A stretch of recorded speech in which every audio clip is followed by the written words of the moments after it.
आज भगवत गीता के अध्याय 3 का 11वां श्लोक है। तुम लोग इस यज्ञ के द्वारा देवताओं को उन्नत करो और वे देवता तुमको उन्नत करें। इस प्रकार निस्वार्थ भाव से एक दूसरे को उन्नत करते हुए तुम लोग परम कल्याण को प्राप्त हो जाओगे।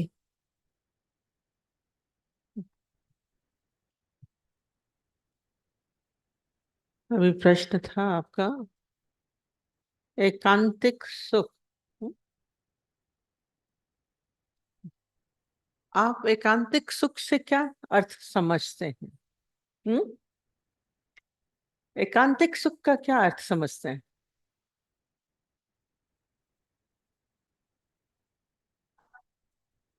हाँ,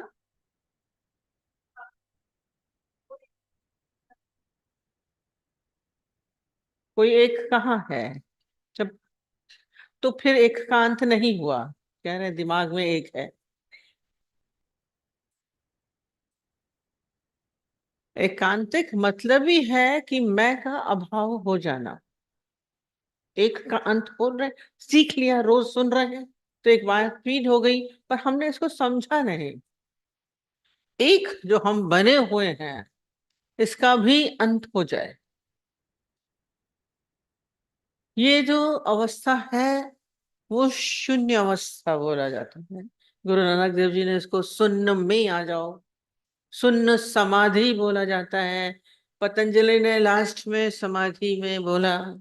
सब कुछ करते करते करते एक अवस्था आएगी कि समाधि लग जाती है। उस समाधि का मतलब क्या है? हम गुम हो गए। उस गुम अवस्था में क्या रह जाता है? समाधि वाली अवस्था कुछ देर के लिए आप अभ्यास ध्यान करते करते, कुछ देर के लिए भी यदि आपने उसका अनुभव किया, वो अलग अवस्था होती है। हम एकांतिक सुख का केवल शाब्दिक अर्थ समझते हैं। मैं अकेले बैठा हूं, मैं अपने सुख में बैठा हूं, मैं अपने आनंद में बैठा हूं, ये एकांतिक सुख है। देखिए ये डिफरेंस, ये अहंकार वाला है। हमें तो किसी की जरूरत नहीं है, हमें तो आवश्यकता ही नहीं, न किसी व्यक्ति की, न किसी वस्तु की, न किसी पदार्थ, हमें किसी चीज की जरूरत नहीं है। मैं तो अपने आप में सुखी बैठा हूँ। बैठ गए घर में ज्ञान लेकर के भी लोग बैठे, बड़ा शांति है, बड़ा आनंद है। पर ये जो हम बाहर से एकांत ले लिया, हम्म, कि कोई और नहीं है, कोई और नहीं है, पर आप तो हैं। एकांत कहाँ हुआ? कोई व्यक्ति वस्तु पदार्थ नहीं है, हम बैठे हैं, उसका आनंद है। नहीं बोलेंगे, नो डाउट। आरंभ हमें उसी से ही करना है। बहुत भीड़ में रहने की आदत है, स्वभाव हमने भीड़ का बनाया हुआ है। बाहर भी भीड़ चाहते हैं, कोई ना कोई चाहते हैं, पति पत्नी बच्चे दोस्त यार, कुछ ना कुछ चाहिए, बहुत है। और फिर भीतर तो अनंत भीड़ है। वो उस भीतर में आप उस एकांत में है, यही क्यों नहीं यहाँ है, यहाँ है, यही तो मुसीबत है। पहले ठीक है, बाहर से आरंभिक अवस्था है कि हम, गीता में खास कृष्ण ने बोला, सबसे मन हटा के मेरे में रख। पहले बोला, सबसे मन हटा के मेरे में रख। पहले ठीक है, बाहर सबसे हटा के भगवान में रखिए, गुरु में रखिए। हम्म, वो अवस्था आई, वो वो भी आपको बहुत शांति देगी। इतनी जगह मन अटका हुआ है, एक दिल के टुकड़े हजार हुए, कोई कहाँ गिरा, कोई कहाँ गिरा। हम भटकते हुए हैं, ये भटकती आत्माएं हैं, सब दौड़ रहे हैं। पर अब क्या करना है? सबसे मन हटा के मेरे में रख। तो पहले गुरु आ जाता है, भगवान आ जाता है, ये भक्ति आरंभ होती है। भक्ति आरंभ है। अब भीड़ कम हो गई, अब हम बैठे हैं और भगवान बैठा है, हम हैं और मेरा गुरु है। अभी चाहे बोला भीतर भगवान है, गुरु है, अब वो हमें हमारा सहायक है, पर इसका सूक्ष्म अर्थ हम रोज बताते हैं, सबसे मन हटा के मेरे में रख। फिर वो जो बाहर है, गुरु भी बाहर है, कृष्ण भी बाहर है, मूर्ति भी बाहर है, भगवान एक कल्पना में जो है वो भी बाहर है। अब वो भी सब क्या है, धीरे धीरे विलीन करते हैं। मीरा की भक्ति वो दो की थी, तब भी दो है, पर वो भी आनंद दे रहा है।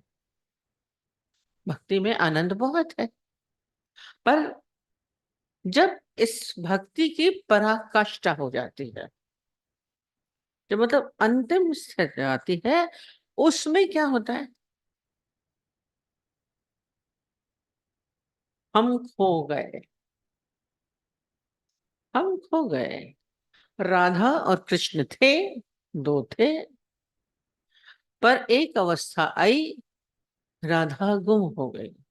रोज हम लाइन बोलते हैं, राधा ढूंढने लगी कि राधे कहाँ गई, राधे कहाँ गई। अब कौन बच गए, खाली कृष्ण बच गए। वो सबसे मन हटा के मेरे में रख। फिर वो भी एक अवस्था, वो ये भक्ति की है, कि भक्त क्या होता है, विभक्त नहीं होता है। अब क्या हो गया, दोनों मिलके एक हो गए, एकांत हो गया, शांति हो गई। अब कोई दो में खड़खड़ है, दो चूड़ी है, दो वो है। हाँ? अब उससे भी परम अवस्था जो बोली जाती है, वो अलौकिक है। इसमें हम न तुम दफ्तर ही, भगवान है, भगवान है, भगवान है, ये प्राइमरी चीज आएगी। सेकेंडरी चीज होती, वो जो अभी अवस्था हो जाएगी, उसमें परम अवस्था में कुछ नहीं शेष। कुछ देर के लिए भी यदि उसका आनंद आपने लिया, वो अलौकिक, ये चरम अवस्था है। अब एकांतिक सुख भी में भी दो हैं, पर एक का भी अंत हो जाए तो सुख लेने वाला भी बचेगा नहीं। मैं सुख ले रहा हूं, मैं अकेला हूं, मैं अपने मजे में हूं, तो सुख लेने वाला तो है। सुख पहले वस्तुओं से ले रहे थे, बाहर से ले रहे थे, पदार्थों से ले रहे थे, व्यक्तियों से ले रहे थे, संबंधों से ले रहे थे। अब फिर वो मेरे में आए, ठीक है, मेरे में आके आता है, पर सुख फिर भी बाहर का हो गया। इससे भी कभी गुम होके विख नजारा, ये सब स्टेजेस हैं, चढ़ते जाइए, चढ़ते जाइए। फिर ज्ञानी क्या है, जब है ही नहीं, वो चाहे वो भीड़ में है चाहे अकेले में, उसको कोई फर्क नहीं पड़ता, उसको कोई फर्क नहीं पड़ेगा। भीड़ में उलझेगा नहीं। जिसको उस एकांत वो अकेले रहने का है, उसको भीड़ में फिर उलझेगा।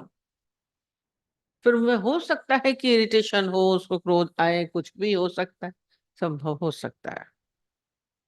पहले देखिए, चाहे साधु सन्यासी हैं, पहले जाते हैं, कंदराओं में रहते हैं, घर बार छोड़ के हिमालय में गए, अभ्यास किया, वो एकांत बाहर कर लिया। पर वहां अभ्यास करते करते वो जब अवस्था आ गई, क्यों क्या वो कंदराओं में ही बैठे रह गए, नहीं। आज बुद्ध भी गए, पूरा घर बार छोड़ के, महल छोड़ के गए, सब कुछ छोड़ के गए। आवश्यक है उस वक्त बाहर से भीतर से छोड़ना। पर जब उनको बोध हो गया, जब वो सिद्धार्थ से बुद्ध हो गए, बुद्धत्व तो आया उनको अंदर में, तो क्या वो बैठे रहे जंगल में, एकांत का सुख ले लेते, मैं तो बैठा हूं। तब तो क्या हुआ, फिर वो चल रहे थे, 10,000 शिष्य उनके साथ चलते थे सारा समय। अब 10,000 का इरिटेशन नहीं हो सकता है, क्या उलझन नहीं हो सकती उनकी? 10,000 शिष्यों के साथ सारा समय चलना। तो एक दृष्टांत आता है बुद्ध का, अच्छा लगता है। उसमें बोला तो बुद्ध 10,000 शिष्यों के साथ रिटर्न करते थे। अब जब वो रिटर्न करते थे तो अलग अलग जगहों पे जाते थे। तो अलग जगहों पे जा रहे थे, एक जगह एक राज्य से गुजरे तो वहां के राजा को मंत्री ने कहा, पता है यहाँ से बुद्ध गुजर रहे हैं, इतने बड़े महात्मा, इतने बड़े संत हमारे राज्य से गुजर रहे हैं, हम लोग का फर्ज बनता है कि हम उनकी सेवा करें, उनके दर्शन करें, उनके दर्शन करें। राजा तो थोड़ा शक्की दिमाग के होते ही हैं, कहते हैं वास्तव में वो संत है? देखते हैं। बोले वास्तव में मेरे को मालूम है। वजीर को बड़ी श्रद्धा थी, बड़ा भाव था। बोला आप दर्शन तो कर लीजिए, आए हैं। और वो बड़े शान बान से राजा था, तो वो गए कि बुद्ध के पास जा रहे हैं। और जब बुद्ध के पास गए तो वो तो समझे थे कि साली संत वो बुद्ध जी अकेले बैठे होंगे, मैं उनसे उनके दर्शन करके उनके पास वो मिल के आ जाऊंगा। पर जब वो गए तो पूरे 10,000 की भीड़ दिखी उनको। राजा इतनी भीड़ में कैसे, उसके लिए तो बड़ी मुश्किल। बिल्कुल करीब आते, पर जैसे ही भीड़ देख के क्या हुआ, राजा की तो अपना वो आ गया, उसने झट से तलवार पर हाथ रखा, निकाल आधी तलवार बाहर निकाल दी।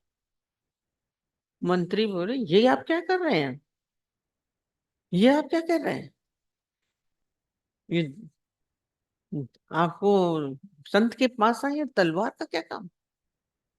बोले मैं तो संत के पास आया था, मैं सोचा था वो अकेले होंगे, पर यहाँ तो भीड़ है 10,000 की, इसमें से कौन अपना कौन सगा, मैं राजा, मेरे न जाने कितने दुश्मन, मुझे मैं तो तलवार निकालूंगा, ऐसे कैसे संभव है, कोई मेरा अहित कर दे, मुझे मार दे। मंत्री ने बोला आप तलवार अंदर कर दीजिए। वो क्या बोल रहे हो ये तुम? बोले मैं कह रहा हूँ ये तलवार अंदर कर दीजिए। बोले क्यों? बोले आप एक से मिलने आए, ये एक ही है, ये 10,000 नहीं है।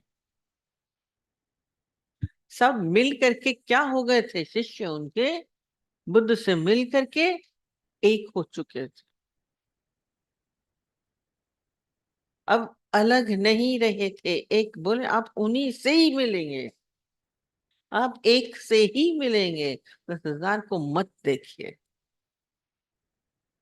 और बिल्कुल पिन ड्रॉप साइलेंस था, 10,000 आदमी थे और कोई शोर नहीं था, क्योंकि एक जो मिल करके एक वाले से थे। माने क्या होता है, तथागत जो होते हैं ये खुद भी वो हो गए, फिर दूसरों को भी अपने अनुसार ही बना देते हैं, मिला के एक हो। अब उनको भीड़ में भी अब वो नहीं कि मैं एकांत का सुख ले रहा हूँ, एकांतिक सुख तो है ही है, परम आनंद अवस्था हो गई, तो किससे पाए, किससे लें, किसको दें, ये ऊंची अवस्था, यानी उस एकांतिक सुख का भी से भी ऊपर हो जाता है, आरंभ में अच्छा लगता है, ये परम अवस्था की स्थिति। एकांतिक सुख तक तो आ ही जाइए कम से कम, फिर एक भी न बचे, एक का भी अंत, वो शून्य अवस्था, वो खाली। बाहर का एकांत भी जरूरी है, अभी जैसे बोल रही हैं, भीतर मौन है, भीतर मौन नहीं है, बाहर की मौन है, ये हर समय रोज कई बार चलता है, मनुष्य का स्वभाव है। और बाहर का भी मौन, मनुष्य बहुत चतुर है, जल्दी नहीं करता है। अगर आपसे अपने से कमजोर दिख जाएगा, आप देखेगा, तो आप चुप कर जाते हैं। नहीं बोल बोल देंगे जरूर, कमजोर के सामने तो जरूर बोलेंगे। कोई बड़ा उदंड व्यक्ति देख लिया, कोई खराब व्यक्ति देख लिया, अपने से पहलवान व्यक्ति देखा, तो आप चुप होते हैं। अगर आपके भीतर मौन नहीं है तो आप बाहर से भी नहीं रह पाएंगे, मौन तो तभी होते हैं जब सोचते हैं अरे झगड़ा टले, या अरे इतना तेज है, हंगामा करेगा, पहलवान व्यक्ति है, बहुत तेज है, बेकार में बात बढ़े, तो आप चुप हो रहे हैं बाहर से, वो बाहर की शांति शायद हो जाती है। पर भीतर का मौन, बोला एकांत वाली चीज, कि कोई विचार चले ही नहीं, ये विचार शून्यता है। ये भीतर का मौन तभी होगा जब आप किसी भी शब्द से, किसी व्यवहार से, किसी परिस्थिति से आप जुड़ेंगे नहीं तो।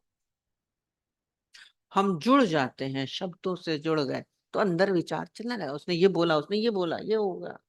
शब्द से जुड़े, व्यवहार से जुड़े, जो परिस्थितियां आई उससे जुड़े, आपकी विचारों से जुड़न हो रही है, तो मौन नहीं होगा। हाथ में झुंझुना ले लिया तो बजेगा ही, शोर होगा ही। यानी भीतर से किसी से भी नहीं जुड़ता, न किसी शब्द से, न किसी के व्यवहार से, न किसी संबंध से, न किसी परिस्थिति से, न किसी हालत। शोर किसका है? अंदर सोचिए, मौन किससे नहीं हो रहा है, किससे वार्तालाप हो रही है आपकी? अंदर बोलता रहता, वार्तालाप चलती रहती। हम तो देखते हैं, बाहर से मौन चलते थे, हम तो बैठे रहते थे, ऑफिस में भी हमको देखते थे, आगे जो जा रहे हैं कोई मतलब कोई साथ साथ में नहीं है, हाथ भी चलता था, मजा बहुत आती थी, मन करता था इनका वीडियो निकाल रहे हैं। पर वो होते थे अच्छे खासे बड़े बड़े लोग, अच्छी पोस्ट वाले, दिमाग में ज्यादा चलता है, बोल रहे अंदर ही बोल रहे हैं सारा। वो बाहर से भी इतनी कितना ज्यादा चलता होगा कि मुख चल ही रहा है, जैसे किसी से वार्तालाप करते जा रहे हैं, बात करते जा रहे हैं। ये मौन क्या है? किसी न किसी को अपने भीतर बना लेते हैं, पति बन गया, पत्नी बन गई, बहू बन गई, बेटा बन गया, दुश्मन बन गया, चल, वो शब्द आके अंदर आपके साथ चल टकराते हैं, दो में शोर है, मौन कैसे होगा? ये अंदर से जुड़ना बंद कर दीजिए, इनको बाहर ही रहने दो। कुछ भी हुआ बाहर हुआ, शब्द हुए बाहर हुए, व्यवहार हुआ बाहर हुआ, परिस्थिति हुई बाहर हुई, लाभ हानि हुआ बाहर हुआ। मैं तो, हम जब उसको भीतर लेके जाते हैं तो पीड़ा है। फिर मन चलता रहेगा, बोलता रहेगा, मौन नहीं होगा। बोल रहा है, देखिए किससे बोल रहा है, उसको थोड़ा किनारे कर सकते हो, बाहर निकाल दीजिए। बच्चे शोर करते हैं तो क्या करते थे, उनको बाहर निकालते हैं, जाओ हम अपने कमरे में बैठे हैं, बाहर खाओ खेलो जाके, आप शांति में आ जाते हैं। तो ये विचारों की जो शोर है उसको बाहर कर दो, मौन हो जाइए, आप शांत हो जाएंगे। ये भीतर की मौन, विचार शून्य अवस्था बोलते हैं। ये तो अंदर रेल पे चलती, दादाजी बोलते हैं, ये थॉट परेड चल रही है सारा समय, टिक टिक टिक टिक टिक टिक। क्यों चला के बैठे हो? जो होगा होगा, देखा जाएगा। हानि होगी उसको भी देख लेंगे, लाभ होगा उसको भी देख लेंगे। शब्द हुए उड़ गए, कभी हटाने का प्रयत्न करिए, नहीं तो आप लेके बैठे हैं तो पीड़ा भी होगी, शांति नहीं होगी। अपने अंदर इस बात को गहराई में देख। यही दो क्वेश्चन है, ठीक?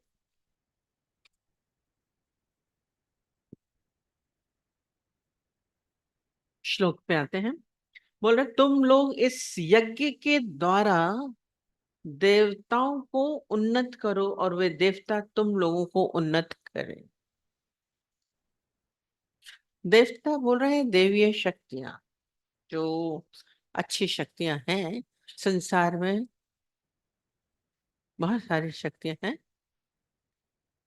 वो शक्तियां आपको क्या करेंगी? आप देवताओं को, इस यज्ञ के द्वारा देवताओं को उन्नत करें। एक यज्ञ देखिए हम लोग बाहर करते हैं ना, कल बोला हमने, अग्नि जलाई, उसमें आहुति डाली, सविधा जलाई, सब कुछ किया। अब ये यज्ञ हुआ है ना, तुम लोग इस यज्ञ के द्वारा देवताओं को उन्नत करो। पर हमने उसके बाद बोला किसकी? कर्मों के में जान के, अपनी आहुति डाल के। तो क्या होगा? देवताओं के हित में करो। हम जब दूसरों के हित में काम करेंगे तो वो क्या होगा, अच्छा कर्म हो जाएगा। और जब हम किसी दूसरे के लिए अच्छा करते हैं तो कहते हैं आप खाली अकेले नहीं करेंगे, वो देवी शक्तियां आपके पास आके सहयोग देती है।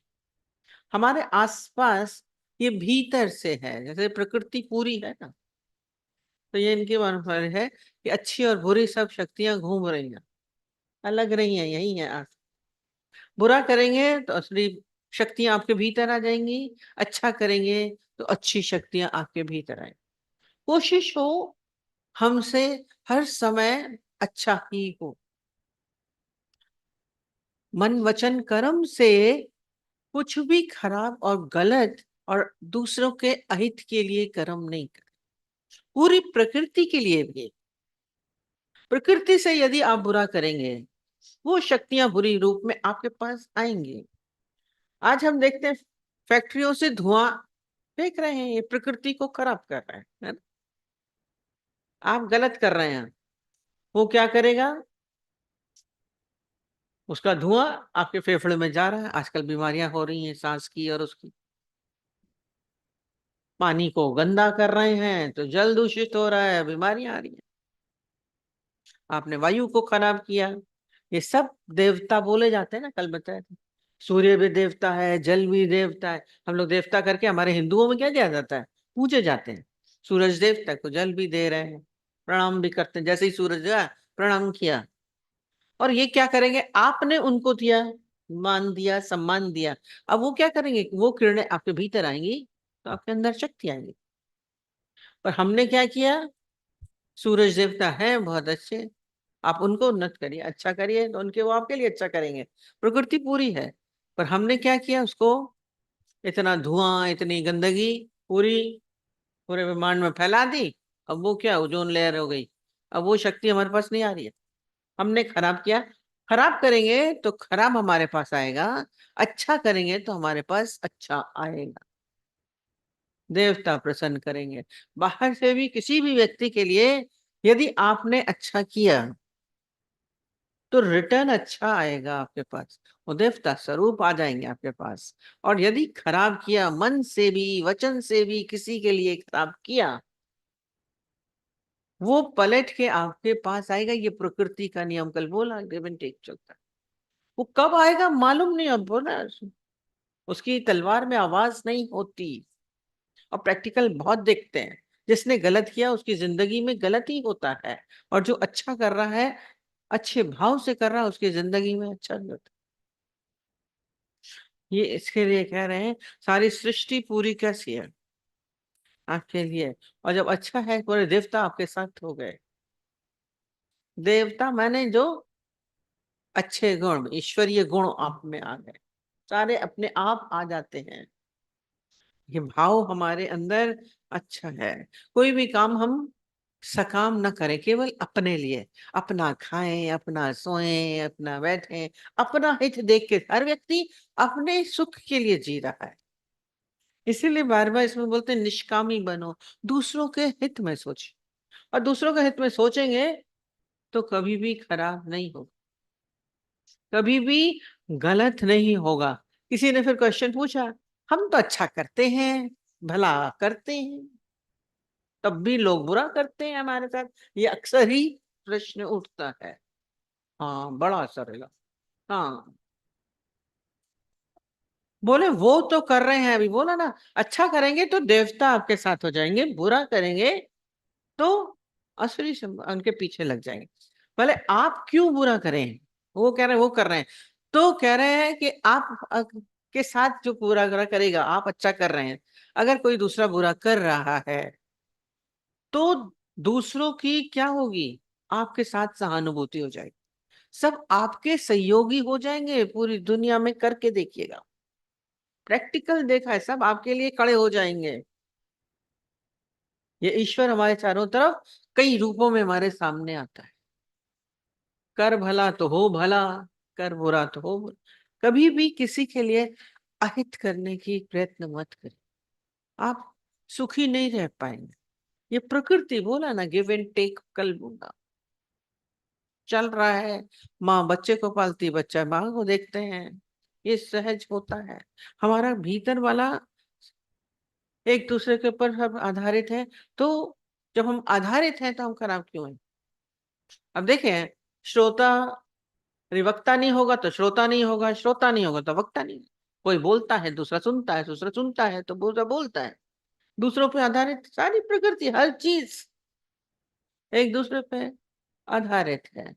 जब आधारित है, जो हम दूसरों पे ऊपर आधारित है प्रकृति में, तो हम अगर हम खराब करेंगे तो खराब मिलेगा। तो कोशिश करें हम क्यों बुरा करें। हमसे दूसरों के लिए गलत नहीं होगा। आप समझ लीजिए, अगर अच्छे भाव में है तो आप स्वर्ग में ही बैठे हैं। स्वर्ग तो आपको मिला ही पड़ा है। स्वर्ग भी यहाँ है, नरक भी यहाँ है। अपने जीवन को कभी भी नरक तुल्य मत बनाइए, तो उसकी तो मुक्ति है ही है। मुक्ति भरे जहां पानी, कोई कर्म शेष नहीं रह जाए, जीवन आनंदमय होगा। ये बोला ना, इस प्रकार निस्वार्थ भाव से एक दूसरे को उन्नत करते हुए तुम लोग उस परम कल्याण को प्राप्त हो गए। यदि हम निस्वार्थ भाव से जो भी काम आप करिए, हमारा अंदर हम मन का बड़ा स्वभाव है, ये करेंगे तो क्या फायदा, ये नौकरी करेंगे तो क्या फायदा, ये बिजनेस करेंगे तो क्या फायदा, इसको हम मदद करेंगे तो क्या फायदा, अगर मदद करी तो इसने हमको क्यों नहीं मदद करी। बच्चों के अंदर भी, बच्चे को पालते हैं, हम कहते हैं अपने स्वार्थ के लिए पालते हैं। आपको अच्छा लग रहा है, आपको वात्सल्य मिल रहा है, रस मिल रहा है तो आप पाल रहे हैं। पर आपका बच्चे में भी स्वार्थ करते हैं, बच्चा हमको देखे, बच्चा हमें पूछे।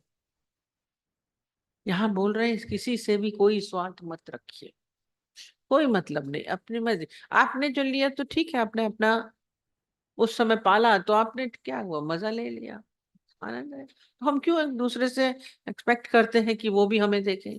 बेटा पूछता नहीं है, बहू पूछती नहीं है, आवश्यकता ही नहीं। ज्ञानी को निस्वार्थ भाव से करिए, जो भी काम करिए उसको पता ही नहीं चलता कि मैं कर रहा हूँ, ज्ञानी को लगेगा ही नहीं। करना है तो कर रहे हैं, और वो अंदर में भाव होगा तो वो अच्छा ही होगा।